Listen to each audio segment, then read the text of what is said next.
400 000 €. C'est le montant de la subvention bientôt allouée par l'État à cette entreprise de la vallée de l'Arve. Cette aide financière a été possible grâce au plan de relance économique mis en place par le gouvernement français pour soutenir son industrie. Dans cette usine au Savoyarde, 15 machines tournent à plein régime. Leur but ? Trier automatiquement chacune des pièces mécaniques selon leur défaut de fabrication ou non. Même si une vingtaine d'employés participent au bon fonctionnement de l'entreprise, la robotisation reste ici essentielle. Mais toute cette automatisation a un coût. C'est pourquoi cette future subvention est accueillie à bras ouverts par l'entreprise.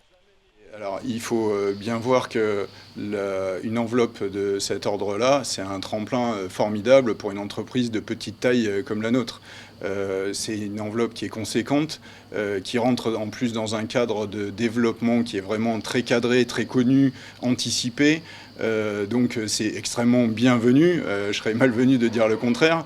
Maintenant, le but, c'est d'en faire le meilleur usage possible dans l'esprit qui a été celui du plan de relance, c'est-à-dire de renforcer des petites entreprises, de leur permettre de devenir plus importantes dans une idée d'emploi, de technicité, de compétences et de renforcer le tissu économique local.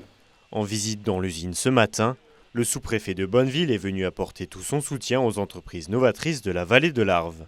Surtout, ce que je veux dire, c'est qu'au-delà de l'importance des moyens qui sont mobilisés dans le plan de relance, c'est la logique de transformation qui le sous-tend, avec la volonté véritablement d'accompagner une transition à la fois écologique, industrielle, qui soit plus respectueuse de l'environnement. Et on l'a bien vu au cours de la visite avec son dirigeant, qu'on était bien à l'intérieur dans la bonne prise en compte de toute cette dimension. Grâce au dispositif de France Relance, ces 400 000 € permettront à la fois d'acheter de nouvelles machines, mais aussi d'équiper le site de panneaux photovoltaïques, rendant l'usine autonome en électricité.